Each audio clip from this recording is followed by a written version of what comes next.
Yo, what's up? This is GDFX. Welcome sa ating another video. Ito, quick tutorial lang tayo dahil malulobot na yung black box ko. So, ang ituturo ko dito sa inyo ay kung paano nga ba ginagamit ng maayos at tama yung noise gate ni black box. Okay? Kasi may mga nagtatanong pa rin sa akin and sa mga black box users na bakit ganun.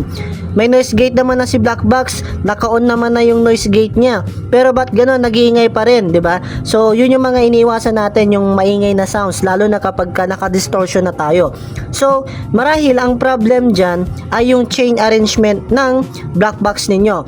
Kasi sa totoo lang guys, no, sa pinaka big factor talaga at nagmamatter ay yung chain arrangement.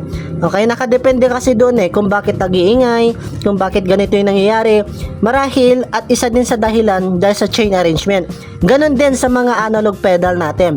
Nagmamatter din sa chain arrangement. So, ito, i-demo ko muna ng without noise gate and with noise gate nang naka-unproper pa yung chain ng noise gate natin. So, I'm using the Metal Zone and EVH 5150 natin at ganito yung sounds nila nang wala pang noise gate na ginagamit. Ito, unproper pa to sa natin, noise gate. And sound check tayo sa Metal Zone natin.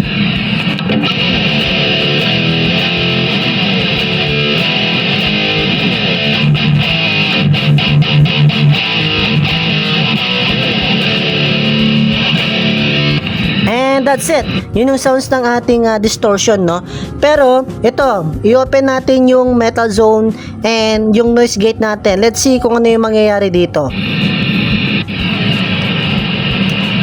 O, diba? May ingay pa din.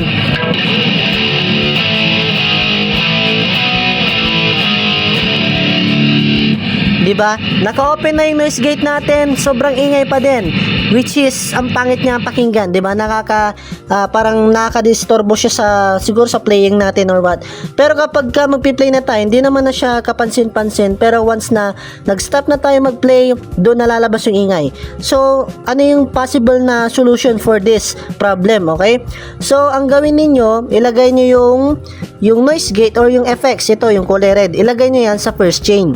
'Di ba? Doon sa tinuro ko before, yung noise gate pedal ilagay niyo sa first chain or before ng distortion natin or mga drive pedals. So, ganun din yung gagawin natin dito. I-apply rin natin. So, paano siya parang ililipat? Okay, paano siya isa-swap? Ganun.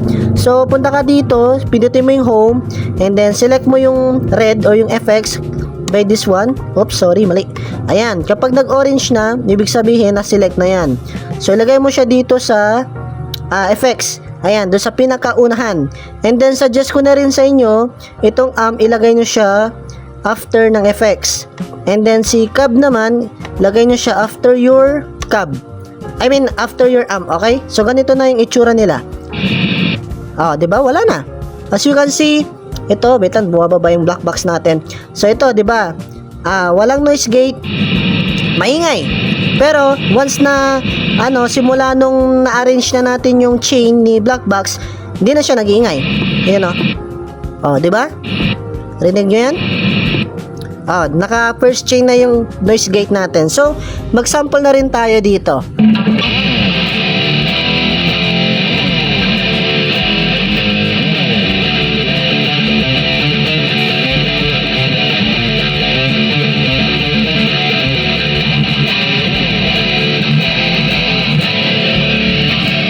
And that's it, 'di ba? Nagamit na natin ng tama at maayos yung noise gate natin. Hindi na rin siya nag-iingay dahil nasa first chain na yung noise gate natin. 'Di ba? Ang ganda na lang yung video natin. Hopefully, may natutunan kayo dito sa ating video kung paano ginagamit si black box, especially yung noise gate niya, okay? So, this is GDFX and keep rock on. Let's go!